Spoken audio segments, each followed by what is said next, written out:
Oh, my goodness. Jason, I feel like you stole my thunder. But that would be too possessive, actually. I hope that I'm able to pick up the baton. This is so exciting for me. Happy Earth Day, UUNB. I kind of get the sense that Earth Day is like a high holy day for Unitarians. Isn't that true? You know, I don't know, maybe. We just got a whiplash of spring cold weather, and maybe our last hurrah, you know, before, you know, the summer comes. But Mother Nature's letting us know who's really in charge, and that's, I guess, appropriate. You know, how foolish that we ever believed that we should be, or even were capable of being in charge of the earth. You know, where did we get that idea? Equally ridiculous is the idea that we're capable of repairing the damage we've already done.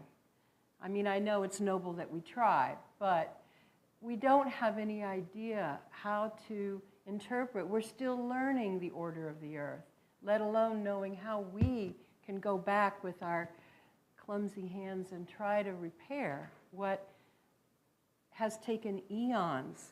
Countless species are lost forever because of our greediness and destruction of habitats and forests, wilderness, atmosphere, and oceans. That's the only downer I'm going to leave on your shoulders. Instead of the mythology that humans have inherited the earth to dominate it or even to steward it, as if our superior brains could possibly improve on the intricate designs or the beauty of eons of natural development, of ecosystems, biospheres, and symbiotic relationships. What if instead we told ourselves stories of returning to our own wild roots?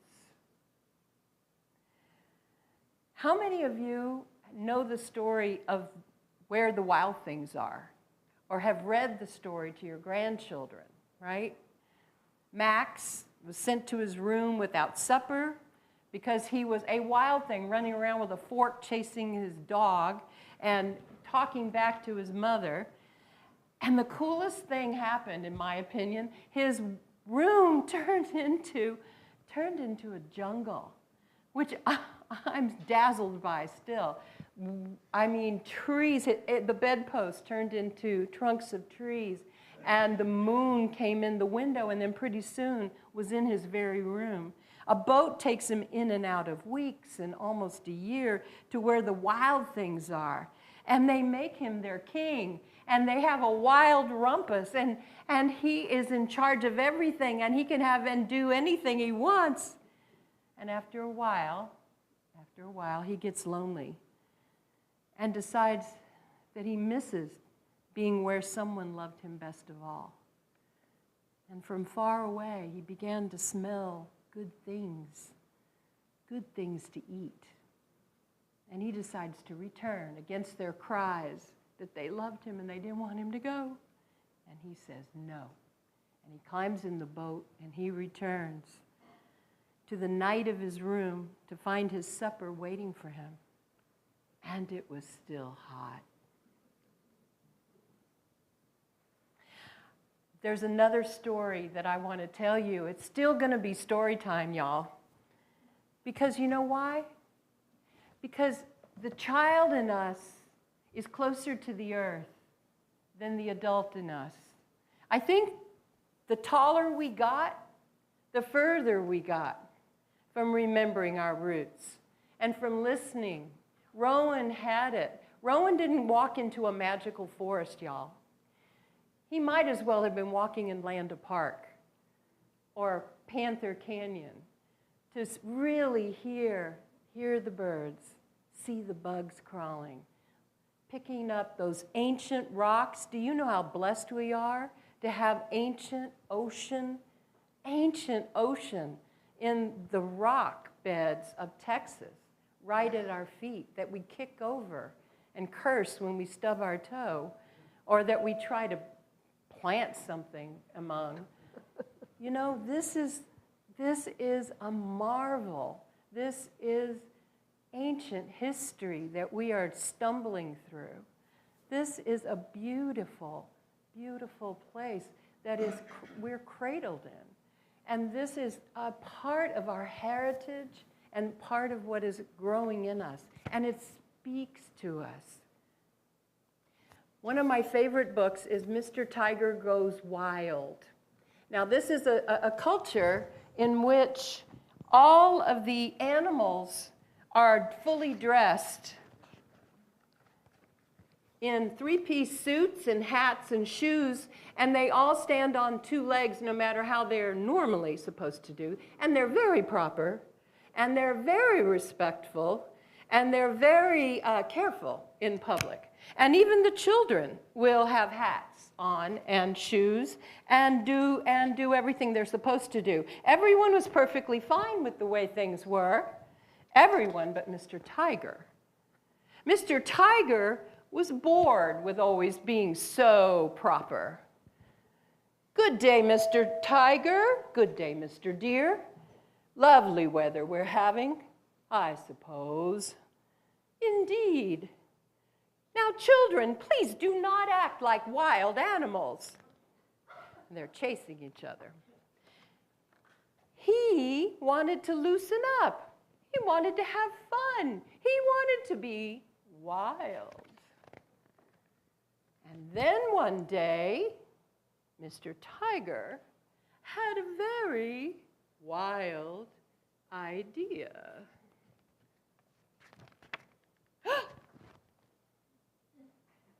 No. Top hat and all.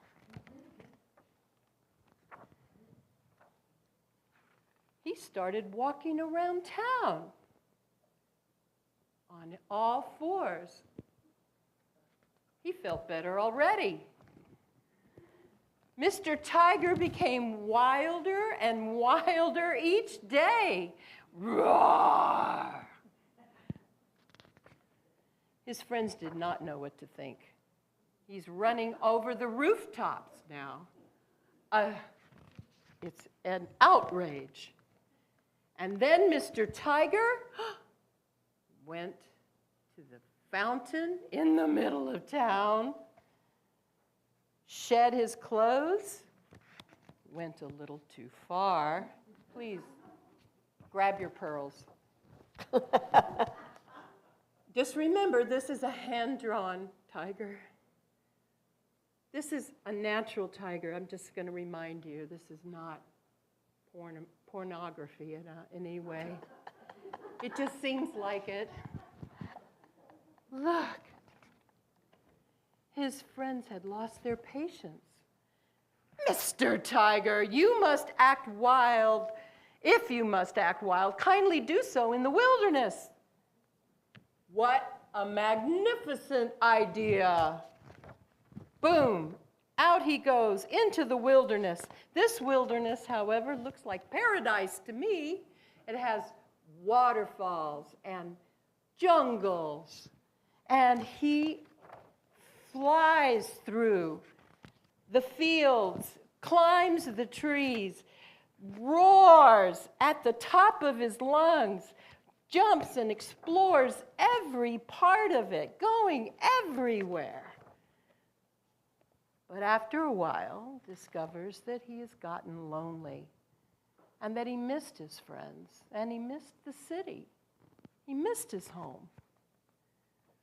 So Mr. Tiger decided he wanted to return home. And his friends saw him from a distance, a little biblical, you know. And as he began to return home, a Hawaiian shirt on a coat hanger is offered to him, and a little top hat. And he found that things were beginning to change. Why, they were on all fours. Some hats were shed, some were barefoot. Others were starting to go around on all fours and had put on their sport shirts, shorts. Now Mr. Tiger felt free to be himself and go any way he wanted on any given day. He could be as dressed as he wanted, or as relaxed as he wanted to be. And so did everyone else. In the end. This isn't about clothes.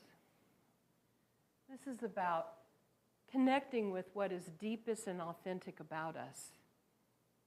It's about recognizing that there is something in us that is meant to be more connected to the roots of our own being and to our connection with the earth. We have a proper place with it, and it isn't dominance. And it isn't a being above it. It is being a part of it. And what we haven't been taught is where we belong in it. We are wild things, y'all. And if we can't identify with that, that is the learning. That is the thing. Parker Palmer says, the soul is like a wild animal. Tough, resilient, savvy, self-sufficient, and yet exceedingly shy.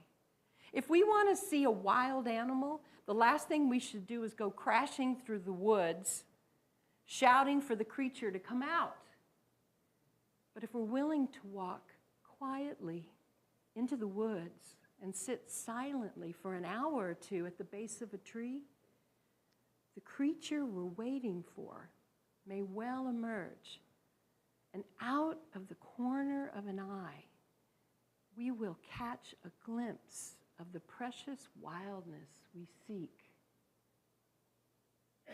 Now that's an outer animal, but it's also true about our own inner animal, our own truth, our own wildness, our own inner child, as it were, our own natural self. Sometimes it's the part of us that we didn't want to show, the part that wasn't rewarded. Sometimes it's the part of us that is most creative. Sometimes it's the part of us we put behind. But all of us, every part of us belongs somewhere. And we now, if we haven't already, have the responsibility to recognize it and welcome it and to find a place for it in our life. Not let it run us, but allow it to be a part. Animals think we're crazy, you know. They really do. Even your pets kind of think you're a little crazy sometimes. Talking to ourselves, right? Crashing through things and walking in circles and back and forth and anxiety or indecision. You know, we think we're just trying to decide something. We're trying to figure something. We look crazy. We look silly. And they just kind of wait for us to be over. Even your pet will just sit there, kind of look a little concerned, you know, a little frowny, kind of waiting. You know, it's like, I don't know what's going on over there, but it doesn't look good. Because we don't make sense, because we're not present. We're not present. Our minds take us someplace that is a made-up conceptual place. If we were just present, if we were relaxed, if we were sitting on our patio having our coffee or our tea, if we were in nature, if we were listening to the birds, if we were hearing the bees buzz around us or the hummingbirds buzzing around us, if we were just allowing ourselves to let the wind wash over us, sometimes the answer's on the wind. Nature's full of visual patterns, healing, soothing, rewiring our brains, imitating the wiring of our brains, quite honestly. You know, roots, vines, mycelia in the ground, leaf veins, insect trails. Our own circulatory system looks like that. We are of the earth. It is our root. It is reflecting back to us.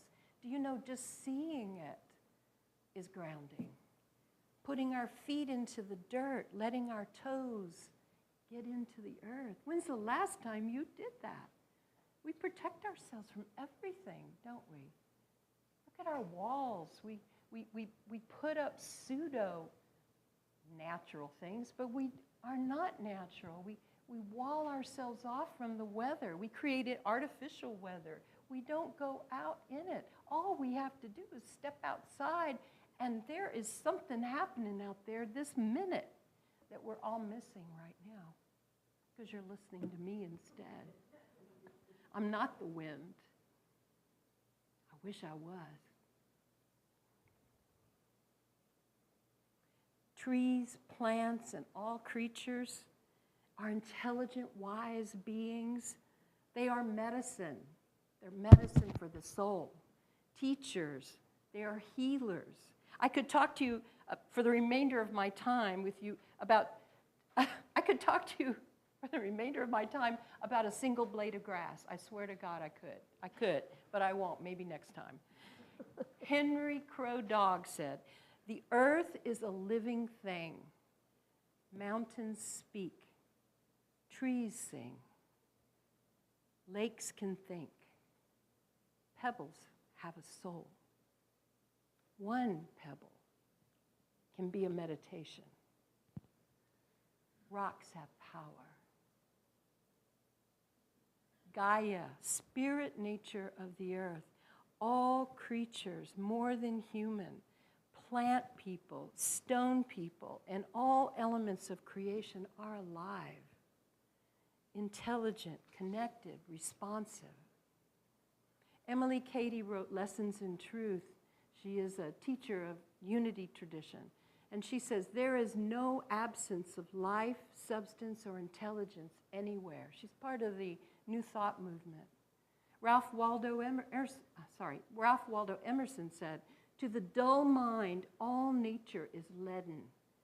To the illumined mind, the whole world burns, sparkles with light." If we could see that, if we could awaken to that, how much more we would come alive ourselves. Communication with the life of the earth in all of its many forms, we did it naturally as children. Animals, birds, clouds, fairies, sprites, watching a fountain. Have you ever just sat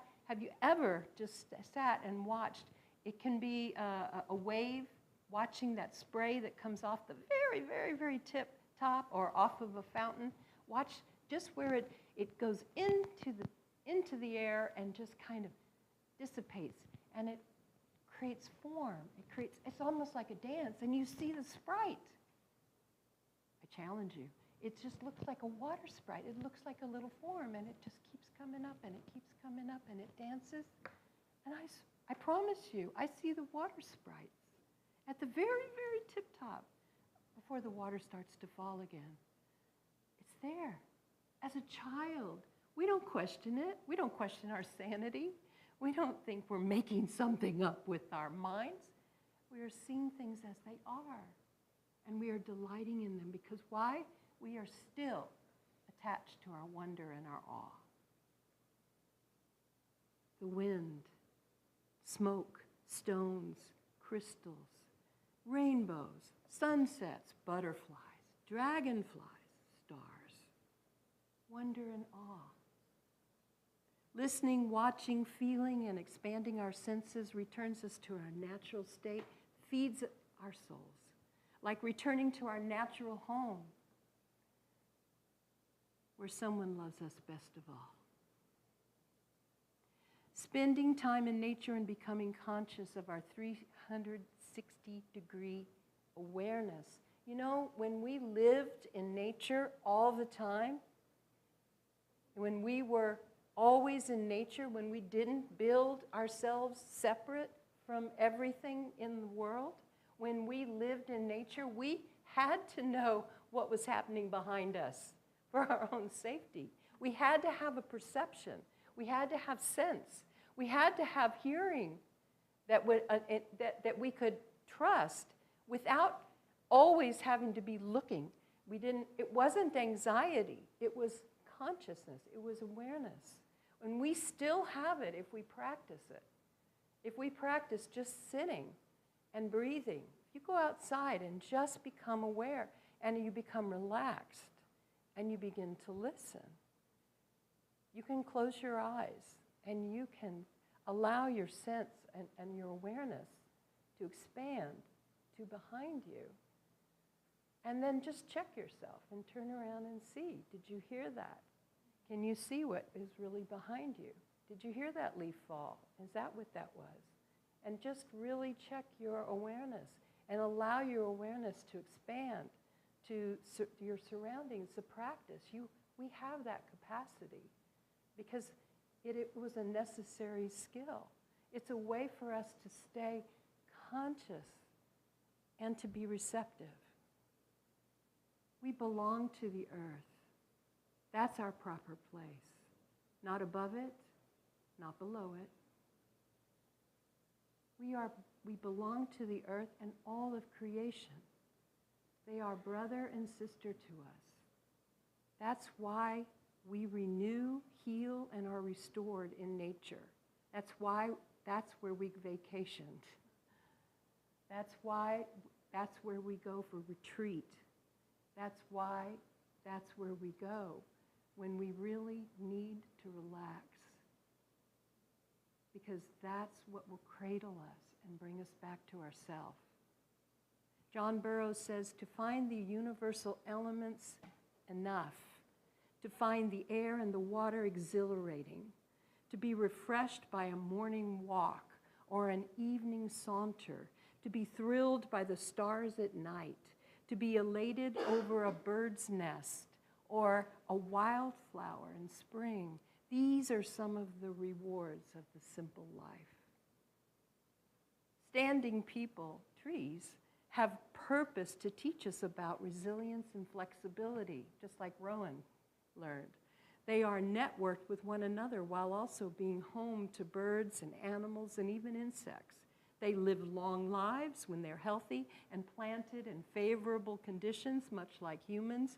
They visibly change with the seasons, respond to cycles as do humans. They are the bridges between air and earth, even transforming carbon dioxide to oxygen while we change oxygen to carbon dioxide. They are the lungs of Gaia herself. Their deep roots grow into the past, while their branches and leaves stretch into the future. Standing people ground us, lend us their wisdom if we reach out to them. They speak to us with their whispers in the winds. Joy Harjo. Remember the plants, trees, animal life, who all have their families, their histories too. Talk to them. Listen to them. They are alive poems. So what does all this have to do with our spirituality? Or paganism, you may ask? The beginning of the shared scriptures of Judaism, Christianity, Islam were creation stories. Humanity comes into being with all of the creatures of the earth. That was our beginning. Who or what is God? Can we ever hope to see God? What if our enlightenment is a waking up to the field that it's all life, love, intelligence? What if our communion with all that is connects us to what loves us best of all?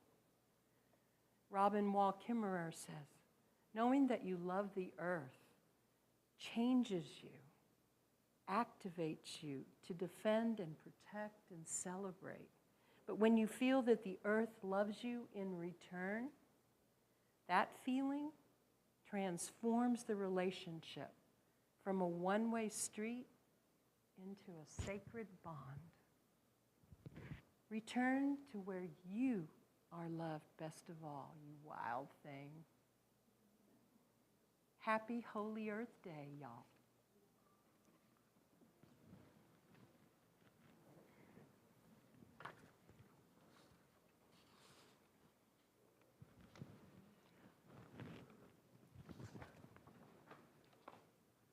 right, let's